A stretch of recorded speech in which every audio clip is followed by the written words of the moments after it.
से संबंधित क्षेत्रफल, जो भी वृत्त से संबंधित है उसके क्षेत्रफल हमें ज्ञात करना। देखो ये है वृत्त, यहाँ पर केंद्र है, अगर हम त्रिज्या लेंगे और चारों ओर घुमाएंगे तो क्या बन जाएगा, वृत्त बन जाएगा। कोई भी वृत्त बनता है तो हमेशा तीन भाग हो जाते हैं। एक भाग तो हो गया अंदर वाला, जिसको हम बोलते हैं अंतः भाग, अंतर भाग भी वो बोल सकते हो या फिर अंतः भाग भी बोल सकते हो। और जो बाहर वाला भाग है वो हो गया आपके बाह्य भाग। और देखो अंदर वाला, ये इस पिन लाइन के अंदर वाला भाग, इस लाइन के बाहर वाले भाग को हम क्या बोलते हैं, बहिर्भाग। और जो ये बाउंड्री है बीच में रह गई उसको हम बोलते हैं परिधि। परिधि ज्ञात करने का फॉर्मूला होता है 2πr। r मतलब होता है त्रिज्या, r का मतलब है यहां से यहां तक, उसको बोलते हैं त्रिज्या। ये हो गई त्रिज्या और ये है परिधि। जैसे मान लो ये रूम है, तो रूम के अंदर बैठे हैं तो ये रूम का अंदर वाला भाग, रूम के बाहर जो हो रहा है वो बाह्य भाग। और जो चारों ओर जो दीवार है, जो भी दीवार है वो दीवार कहलाती है आपके परिधि कहलाती है। और इसकी लंबाई हमें ज्ञात करनी है तो वो हमेशा मीटर में होगी या सेंटीमीटर में होगी, क्योंकि त्रिज्या यहाँ पर एक बार ही है। तो जो भी आपका उत्तर आएगा वो मीटर में आएगा या सेंटीमीटर में आएगा। जैसे मान लो आपकी त्रिज्या दे रखी है 7 सेंटीमीटर, कितनी मानते हैं हम, 7। और परिधि अगर आपको ज्ञात करनी है 2 × पाई का मान 22/7, और जो आपके त्रिज्या दे रखी है वो 7 मीटर है। मीटर केवल एक बार ही आया, अगर ये इसको काट देंगे 7 से 7 तो क्या होगा, 22 का डबल 44 मीटर। जो भी आपका आंसर आएगा वो मीटर में आएगा या सेंटीमीटर में आएगा या फिर किलोमीटर में आएगा, स्क्वायर में नहीं आएगा। सिंपल ऐसे। तो ये जो हमने परिधि ज्ञात कर ली, और परिधि जो भी होती है वो मीटर में होती है। अगर इसकी जगह कोई आयत है, कोई वर्ग है, या कोई समांतर चतुर्भुज है, या सम चतुर्भुज है, या फिर आपके समलंब चतुर्भुज है, या पतंग है, उसके बारे में अगर आता है तो वहां लिखते हैं परिमाप। क्योंकि ये चारों ओर ऐसे होते हैं 4 लाइन वाला, इसको हम क्या बोलते हैं, परिमाप। परिमाप और परिधि का मतलब एक ही होता है, चारों ओर की जोड़ करना। परिमाप कह दो, परिधि कह दो, एक ही बात है। बस वो गोल है इसलिए परिधि बोल रहे हैं, वरना क्या बोलेंगे हम, परिमाप बोलेंगे। अब देखो ये परिधि का मतलब हो गया चारों बाउंड। जैसे मान लो चूड़ी है, जो कांच जहां लगा हुआ वो परिधि है। अगर मान लो उसको हम जमीन पर रखकर इसके अंदर कुछ लिख रहे हैं, इसके अंदर कहीं पर लिख रहे हैं, तो उसको बोलते हैं क्षेत्रफल। तो ये मान लो ये आपका एक वृत्त है, जैसे ये कोई वृत्त है, ये रहा वृत्त, ये वृत्त है। वृत्त के जो अंदर वाला जो भाग होता है, जहां पर मैं लिख रहा हूं, अंदर वाला पूरा कंप्लीट, चाहे यहां पर है, यहां पर है, कहीं पर भी, जो भी मैं अंदर की तरफ लिख रहा हूं उसको हम क्या बोलते हैं, क्षेत्रफल। उसको क्या बोलते हैं, क्षेत्रफल बोलते हैं। और क्षेत्रफल को ज्ञात करने का जो सूत्र है वो है आपके πr²। इसमें r स्क्वायर में है, r 2 बार आ गया।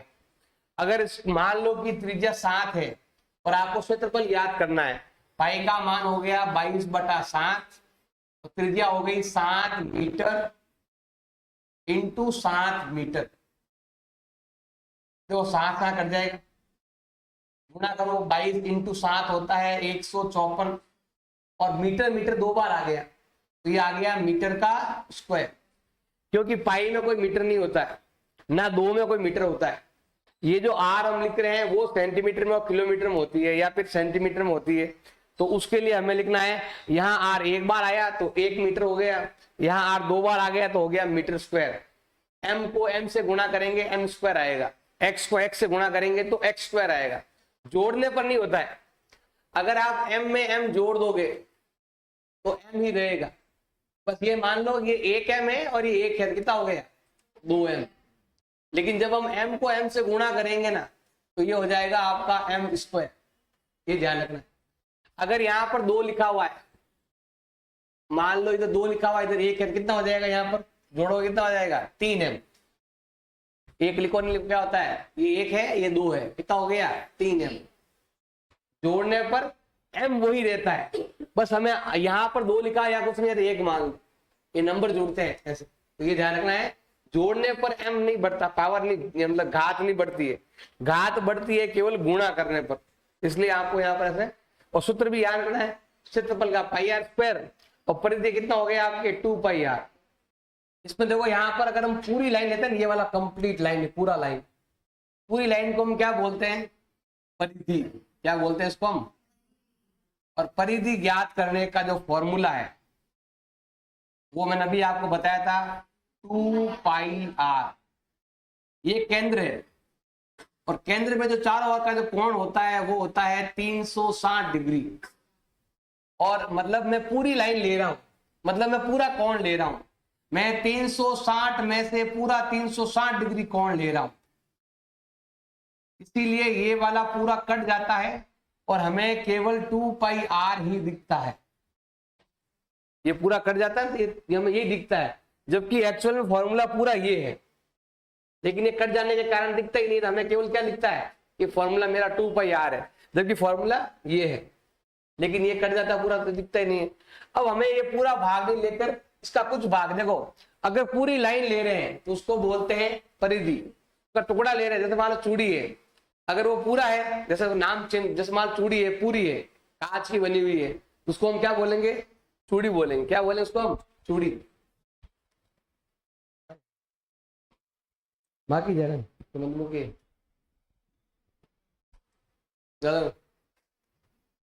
अगर ये पूरा भाग है तो हम बोलेंगे चूड़ी है। मान लो कोई चूड़ी टूट गई, टूटेंगे तो उसके 2 भाग हो जाएंगे, तो यहाँ पर मान लो चूड़ी है और ये क्या हो गई भाई, टूट गई। अब टूट गई चूड़ी तो देखो मान ले टूट गई, यहां से इतना सा भाग बचा हुआ है, यहां पर भी ऐसे करते हैं, ये भाग टूट गया पूरा नहीं, इधर से टूट गया, इसका इधर से टूट गया,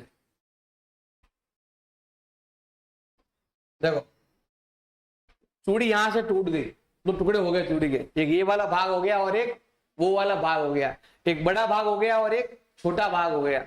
इसको हमें क्या करना है, केंद्र से जोड़ना है, क्योंकि यहाँ पर देखो पहले तो पूरा ही राउंड था ना, केंद्र से जोड़ने को है ही नहीं। अब यहाँ पर देखो एक एंड इसका यहाँ पर है और एक एंड इसका यहाँ पर है, और अगर मैं इसको यहां से ऐसे मिलाऊंगा, इधर भी ऐसे मिला देता हूं, ऐसे, नहीं तो आप ऐसे भी कर सकते हो, इस प्रकार से भी, जैसे ये वैसे बाउंड्री दे रहे, इस प्रकार से भी कर सकते हो। ये जो उसको बोलते हैं चाप, पहले क्या नाम था, परिधि, लेकिन टूट कर टुकड़ा हो गया, इसको थोड़ी देर के लिए हम ऐसे मान लेते कि है ही नहीं, ऐसे केवल ये वाला भाग है। अब ये वाले भाग को हम क्या बोलते हैं, चाप। क्या बोलते हैं इसको हम, चाप बोलते हैं। ये चाप हो गया, ये भी चाप है और ये भी क्या है, चाप है। तो यहां से शुरू होता है ऐसे गोल गोल, ये भी क्या हो गया भाई आपके, चाप हो गए। अब छोटा है या बड़ा है, उसके लिए हमें क्या करना पड़ेगा, केंद्र पर कोण देखना पड़ेगा।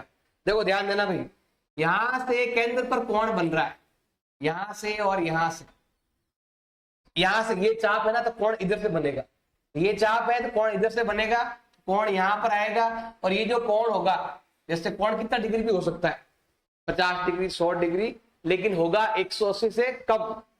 अगर 180 से कम है तो उसको हम बोलेंगे लघु चाप। क्या बोलेंगे इसको हम, लघु चाप बोलते हैं। लेकिन अगर इसका जो कोण है, देखो हम इसको जब मिलाएंगे यहां पर ऐसे, पहले ये इधर चाप था तो इधर से कोण बन रहा था, अब चाप उधर है तो उधर से कोण बनेगा, और जो ये कोण बनेगा वो ये वाला कोण होगा, और यहां पर भी कोण बनने वाला है। अगर ये वाला थीटा मान लिया आपने तो ये हो जाएगा 360 माइनस थीटा। अगर ये 60 है तो 360 में से 60 गया, कितना बच गया, 300 डिग्री। अगर ये 100 है तो ये 260 होगा। लघु और दीर्घ में हमेशा क्या करना है, 360 में से क्या कर देना है, आपको माइनस कर देना है। माइनस कर दोगे तो यहाँ पर हमें क्या मिलने वाला है, दीर्घ चाप मिलने वाला। तो ये हो गया आपके दीर्घ चाप। अब हमें इसकी लंबाई ज्ञात करनी है। पूरा ज्ञात करने को बोलते हैं 2 पाई आर और आधे को बोलते हैं चाप। अब चाप की लंबाई हमें ज्ञात करनी है। अगर ये पूरा लाइन है, इसको बोलते हैं परिधि, उसका सूत्र है आपके 2 पाई आर। इस बार टुकड़ा ले रहे हैं, ओनली ये लाइन, इस पर ध्यान देना, ये है ही नहीं, केवल ये लाइन ले रहा हूं मैं। और ध्यान रखना, ये तो है चाप और ये है आपके त्रिज्या, ये भी आपकी त्रिज्या और ये भी त्रिज्या है। और ये जो लाइन है इसको हम बोलते हैं चाप। 180 से कम कोण है तो लघु चाप है। पर हमें अगर इसकी लंबाई ज्ञात करनी है तो हम यहाँ पर लिखने वाले हैं, हम जो ज्ञात करेंगे वो होगी चाप की लंबाई। चाप की लंबाई को शॉर्ट में हम कहते हैं एल कहते हैं, लेंथ ऑफ आर्क, इंग्लिश में बोलते हैं लेंथ ऑफ आर्क, इसको आर्क बोलते हैं। लेंथ मतलब लंबाई ज्ञात करनी, और लंबाई ज्ञात करनी है तो फॉर्मूला यही लगाऊंगा। कौन सा वाला? 2πr। अब पहले क्या होता था, 360 में से पूरा 360 लेते थे। अब 360 में से ये कोण लेना है जितना डिग्री हो, तो यहां पर हम लेंगे 360 में से ये वाला जो कोण है, अगर ये कोण 180 से कम है, इसका मतलब मैं लघुचाप ज्ञात कर रहा हूं। 180 से बड़ा है तो मैं दीर्घचाप ज्ञात कर रहा हूं, और फिक्स 180 है तो आधा वृत्त। 180 में क्या होता है, आधा वृत्त हो जाता है, इसका मतलब मैं आधा वृत्त ज्ञात कर रहा हूं, आधे वृत्त की परिधि ज्ञात कर रहा हूं। तो ये ध्यान रखना। अब कटे तो काट दो, इसको शॉर्ट में लिखना है तो देखो पाई आर थीटा तो है ही है, 2 का भाग 360 में देंगे तो कितनी बार जाएगा, 180 बार। और ये हो गया चाप की लंबाई ज्ञात करने का फॉर्मूला। और एग्जाम में क्वेश्चन भी आता है, चाप की लंबाई ज्ञात करने का सूत्र लिखो। या एग्जाम में ऐसा भी आ सकता है आपके, अगर एग्जाम में आ गया कि त्रिज्या आपके दे रखी है बड़ा आर और कोण आपके दे रखा है पी, कोण के दे रखा ऐसा लिखा हुआ आएगा, वृत्त की त्रिज्या आर है और वृत्त का जो कोण है वो केंद्र पर जो कोण बनता है वो पी है, तो बताओ चाप की लंबाई क्या होगी? तो सिंपल क्या लिखोगे, पाई का पाई, इसमें त्रिज्या कितनी दे रखी है, बड़ा आर, और कोण कितना दे रखा है, पी बटा 180।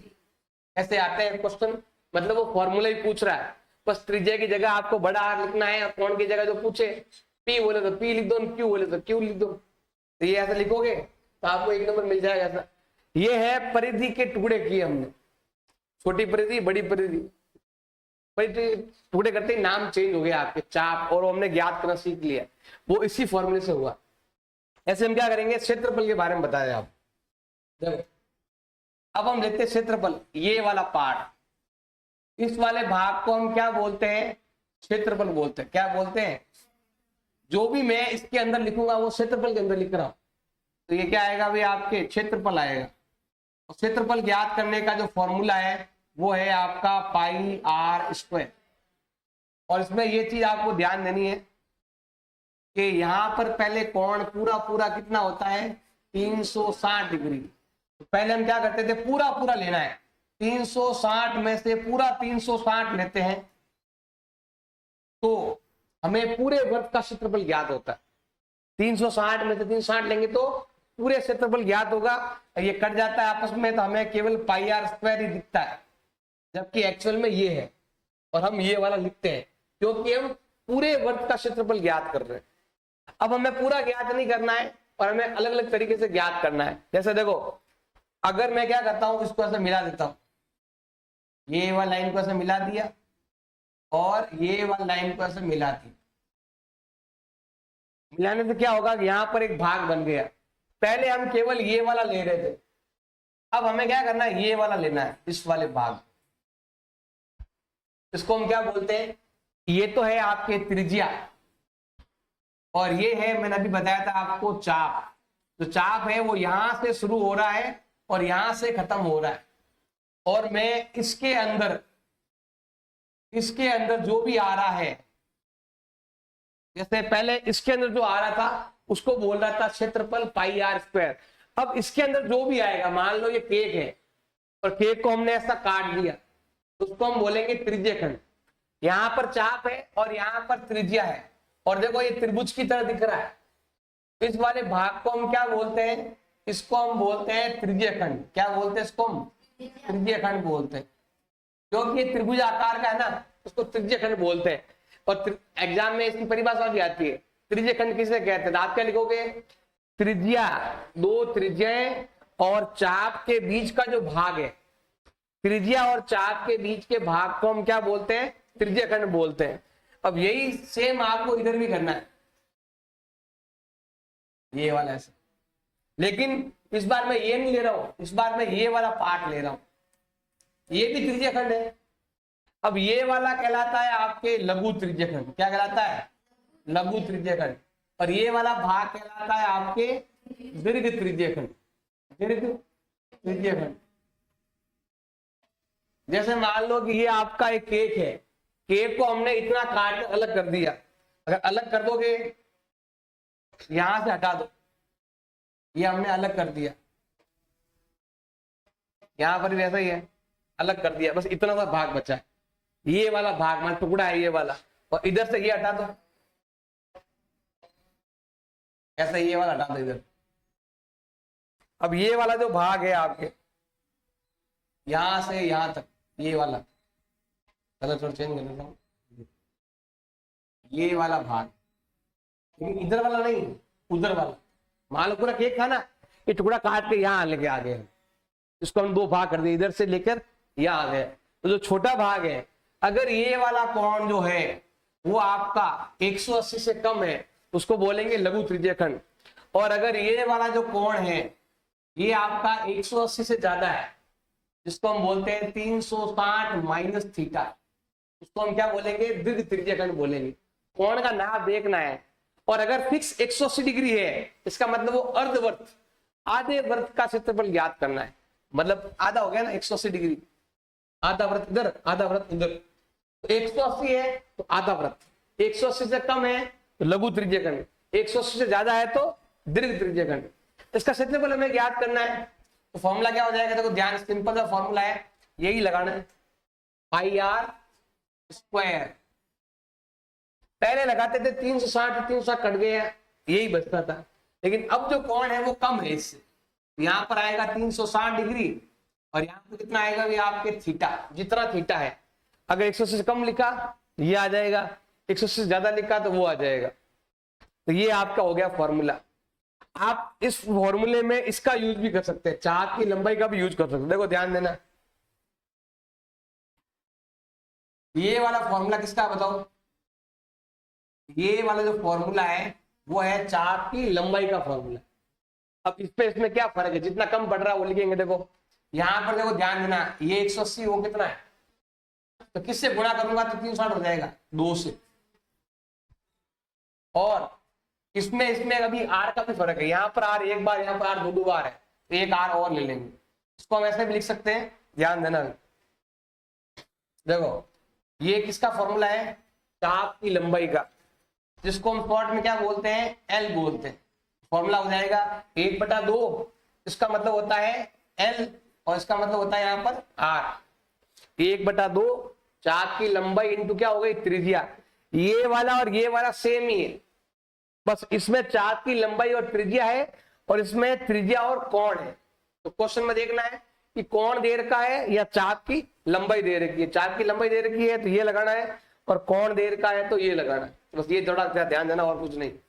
और ये कोण अगर 180 से बड़ा हुआ तो मतलब ये ज्ञात कर रहे हैं। दोनों का फॉर्मूला यही है, इसका फॉर्मूला यही है, इसका भी यही है। बस कोण आप माइनस कर देना, कि यहाँ पर कोण छोटा दे रखा था, आप खुद घटाकर निकाल दो कि सर कोण तो सर 100 डिग्री दिया हुआ था, और वो बोल रहा था कि दीर्घ त्रिज्यखंड ज्ञात करो। तो क्या करेंगे, 360 में से 100 को घटा दो, तो फिर कितना आएगा, 260, और वो आपके दीर्घ त्रिज्यखंड का कोण होगा। तो कोण का माप देखना है, इस चीज का आपको ध्यान रखना है। अभी जो मैंने वर्त को काटा, वो वर्त को मैंने काटा जो है वो त्रिज्या के रूप में काटा और त्रिभुज के रूप में काटा, इसका नाम क्या हो गया, त्रिज्यखंड। अब मैं क्या कर रहा हूं, वर्त को 2 भागों में बांटना है, लेकिन कैसे बांटना है, त्रिज्या मैंने काट के टुकड़े करने हैं 2, ऐसे ऐसे 2 टुकड़े करने हैं आप, इस प्रकार से 2 टुकड़े करने हैं आपको। लेकिन ऐसे करने से, मान लो खाना खा रहे हो, थोड़ी सब्जी बची हुई है, रोटी चाहिए आपको, लेकिन ऐसे काट कर दे दी तो ऐसे हो सकती है। वो त्रिभुज के आकार में काट के दे रहे तब त्रिज्यखंड हो गया। और ये वाले हम क्या कर रहे हैं, वर्त के 2 टुकड़े कर रहे हैं, तो इसको हम बोलेंगे वृत्तखंड। क्या बोलते हैं इसको हम बोलते हैं वृत्तखंड।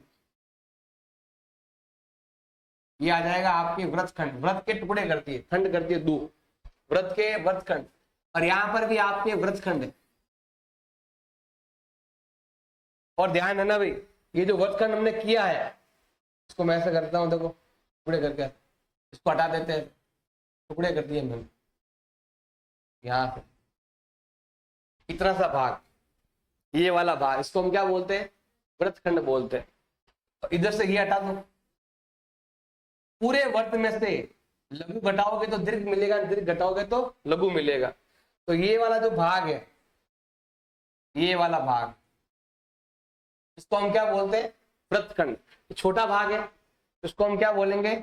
लघु वृत्तखंड। अब छोटा कैसे मालूम चलेगा? कौन से मालूम चलेगा? कैसे चलेगा मालूम? कौन से? क्या करेंगे? इसको मिलाएंगे ऐसे, और ये पूरा क्या बन जाएगा आपके त्रिज्य खंड में। क्या बन गया? त्रिज्य खंड में से, ये पूरा त्रिज्य खंड है, त्रिज्य खंड में से इस त्रिभुज को माइनस कर दो, तो क्या मिलेगा आपको? त्रिज्य खंड में से हम क्या माइनस करने वाले हैं? त्रिभुज माइनस करने वाले। तो आपको क्या मिलने वाला है? वृत्तखंड मिलने वाला। यही इसका फॉर्मूला भी है। अगर आपको लघु वृत्तखंड ज्ञात करना है तो पहले हमें पूरा लेना पड़ेगा। इस पूरे को क्या बोलते हैं? त्रिज्य खंड बोलते हैं। तो क्या करना पड़ेगा आपको? पहले आपको लेना पड़ेगा, पहले त्रिज्य खंड लेना पड़ेगा। तो यहां पर मैं लिखूंगा त्रिज्य खंड का क्षेत्रफल, उसमें से मुझे माइनस करना है ये त्रिभुज। इसमें मुझे क्या माइनस करना है? त्रिभुज का क्षेत्रफल माइनस करना है। मेरे पास ये पूरा का पूरा जो है, इस पूरे भाग को बोलते हैं त्रिज्य खंड। त्रिज्य खंड में से क्या माइनस कर देते हैं हम? त्रिभुज को माइनस कर देते हैं। तो पीछे क्या बचता है? लघु वृत्तखंड बचता है। तो त्रिज्य खंड का फॉर्मूला क्या है? दो फॉर्मूले। आप चाहो तो ये लगाओ, आप चाहो तो ये लगा लो, मर्जी है जो। तो मैंने यहां पर लगा दिया पाई आर स्क्वायर थीटा बटा 360। अब यहाँ पर त्रिभुज माइनस करना है। त्रिभुज बहुत सारे होते हैं, समबाहु त्रिभुज, समद्विबाहु त्रिभुज, समकोण त्रिभुज, बहुत सारे होते हैं। इन सबका एक फॉर्मूला लेना, केवल एक फॉर्मूला। तो वो फॉर्मूला ये है 1/2, क्या हो जाएगा? 1/2 आर स्क्वायर साइन थीटा। ये ऑटोमेटिक समकोण त्रिभुज बनाएगा, ऑटोमेटिक समद्विबाहु त्रिभुज बनाएगा, खुद ही कर देगा सब के सब। ये वाला फॉर्मूला है। और देखो इसका एक फॉर्मूला और लिख सकते हो आप, इसका जो फॉर्मूला है ना, ये भी लिख सकते हो आप। क्या लिखोगे? ऐसे आर स्क्वायर साइन थीटा बटा 2 और कॉस थीटा बटा 2। चाहो तो ये लगाओ, चाहो तो ये लगा लो, दोनों फॉर्मूले एक ही है। ये लगाओगे तो भी चलेगा, ये लगाओगे तो भी चलेगा। ट्राई करना है ये फॉर्मूला कब लगाओ? जब 60 डिग्री हो, 90 डिग्री हो, 120 डिग्री हो, तो वो लगाओ तो चलता। अगर 30 डिग्री है तो फिर यही लगाना पड़ेगा, क्योंकि साइन 15 का मान आपके पास नहीं है, साइन 30 का मान आपके पास है। इसका आपको ध्यान रखना है, इसलिए आप ज्यादा ट्राई करोगे यही लगाओ। इसका क्षेत्रफल ज्ञात करने का फॉर्मूला ये वाला भी है और ये वाला भी है। और अगर आपके पास 90 डिग्री है बीच में, तो आप वो लगा सकते हो। क्या लिखोगे? 1/2 आधार इंटू ऊंचाई, या r इंटू आर भी लिख सकते हो, क्योंकि आधार भी r है, ऊंचाई भी r है। अब ये फॉर्मूला और है, जैसे देखो ध्यान देना, अगर मैं वर्त का चौथा हिस्सा कर लूं, क्या कर लूं? वर्त का केवल ये वाला भाग ही याद करना है, ओनली ये वाला भाग। और यहाँ पर कितना डिग्री कोण है? 90 डिग्री का कोण है। केवल ये वाला भाग ही मुझे ज्ञात करना है, ध्यान देना, केवल ये वाला भाग ही मुझे क्या करना है? ज्ञात करना है, यहां से यहां तक। इसको बोलते हैं वृत्त का चौथा भाग। क्या बोलते हैं इसको? वृत्त का चौथा भाग। और ये वाला अगर आपको ज्ञात करना है, ये वाला क्या करना है भाई? आपको ज्ञात करना है। इसको हम क्या बोलते हैं? इसको बोलते हैं चतुर्थांश। क्या बोलते हैं इसको हम? चतुर्थांश, चतुर्थ अंश। चतुर्थ अंश मतलब चौथा अंश। जैसे ये वर्त है, वर्त में 4 भाग हो गए, 4 में से ये वाला भाग ले रहे, इसको बोलते हैं चतुर्थांश। और सूत्र क्या है चतुर्थांश ज्ञात करने का? या तो ये लिख दो 1/4 पाई आर स्क्वायर, पूरे वर्त का 1/4, ये लिखो तो भी चलता है, नहीं तो आप ये भी लगा सकते हो, पाई आर स्क्वायर थीटा बटा 360, ये भी लगा सकते हो। दोनों का मतलब एक ही है, क्योंकि कोण कितना डिग्री है? 90 डिग्री है। अगर आप यहाँ पर 90 लिखेंगे, इसमें इसका भाग कितनी बार जाएगा? 4 बार, और यही बनेगा, दूसरा बनने वाला नहीं। तो दोनों फॉर्मूले सेम ही है। आपकी इच्छा है तो ये लगाओ, आपकी इच्छा है तो ये लगाओ, दोनों फॉर्मूले सेम ही है। और देखो ये क्या है? त्रिज्या, और ये क्या है? चाप। त्रिज्या और चाप के बीच के भाग को हम क्या बोलते हैं? त्रिज्यखंड बोलते हैं। और ये त्रिज्यखंड का ही फॉर्मूला है, पाई आर स्क्वायर थीटा बटा 360। लास्ट फॉर्मूला बच गया ये वाला, जिसको देखो ये बड़ा है, यहाँ पर जो कोण है ना, ये कोण बड़ा है इधर, ये वाला पूरा भाग याद करना है, ये वाला कंप्लीट, ये पूरा भाग लेना है। इसको हम क्या बोलते हैं? वृत्तखंड बोलते हैं। कौन सा वृत्तखंड बोलते हैं? दीर्घ वृत्तखंड बोलते हैं। इसको कैसे ज्ञात कर देंगे? पहले हम पूरे वृत्त का क्षेत्रफल ज्ञात करेंगे। क्या लिखोगे यहाँ पर आप? वृत्त का क्षेत्रफल। पूरे वृत्त का क्षेत्रफल में से हमें क्या माइनस करना है? लघु वृत्त माइनस कर दो। क्या कर दो आप? लघु वृत्तखंड। ये वाला जो हमने ज्ञात किया ना, पहले ये ज्ञात करना पड़ेगा। ये ज्ञात करने के बाद आप क्या करो? पूरे वर्त में से घटा दो। पूरा वर्त लेकर लघु घटा दो तो आपको क्या मिलने वाला है? दीर्घ वर्तखंड का क्षेत्रफल मिल जाएगा। दीर्घ वर्तखंड का क्षेत्रफल अगर आपको ज्ञात करना है तो पहले पूरा वर्त का क्षेत्रफल लो, उसमें से लघु वर्तखंड माइनस कर दो तो आपको क्या मिलेगा? दीर्घ वर्तखंड मिल जाएगा।